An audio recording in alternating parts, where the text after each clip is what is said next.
Now that we have a pretty comprehensive list of data elements that we need to store, it's time to start organizing them into the structure we'll need to go into the database. By doing so, we're going to start building what's called a data model. The data model is a graphical representation of the elements that make up the overall database design. It's the construction blueprint that we've been working towards. The data model will help us visualize the tables, fields, and relationships that will allow the database to both store and retrieve information very efficiently.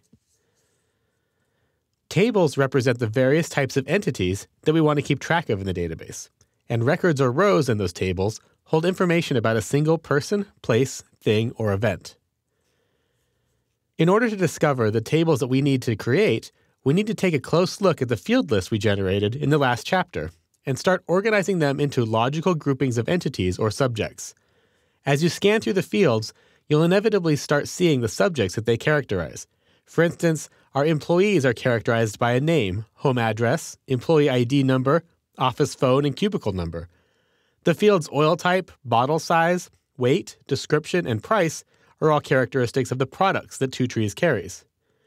Continue grouping your fields into categories that represent all of the entities that you identified through your interviews and document reviews. These entities will eventually define the tables in the relational database. Next, we need a way to visualize the organization process. We're going to use a highly simplified version of the unified modeling language class diagrams that are used in programming. Here's a couple of key features of the diagram.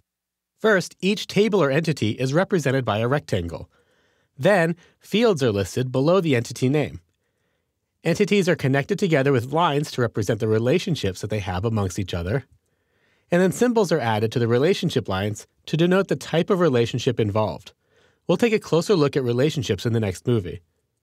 Here's what a basic table diagram will look like for our employees table. The table name is listed at the top in a separate box, and then the fields are listed below. At this stage, we're not concerned with the data or records that will appear in the table. We're simply displaying a list of the fields that will eventually make up the columns of the table. As we add more tables to the layout, we begin to build a data model for our database. Some people like to do this using a dedicated diagramming software, like Microsoft Visio. Others prefer to stick with a low-tech approach and use sticky notes or a whiteboard. I actually prefer the sticky note approach since it allows for quick revisions and it also allows a team of coworkers to work on the design at once. I simply write the table name at the top of a sticky note, add the corresponding fields from the field list below, and then I can move the note around on the table as needed. Now, many relational database management systems provide a graphical user interface that mimics this type of class diagram when setting up the database structure. In that sense, the class diagram serves a double purpose. First, it helps you organize your thoughts and visualize the data problem in a way that is easily worked out using pencil and paper.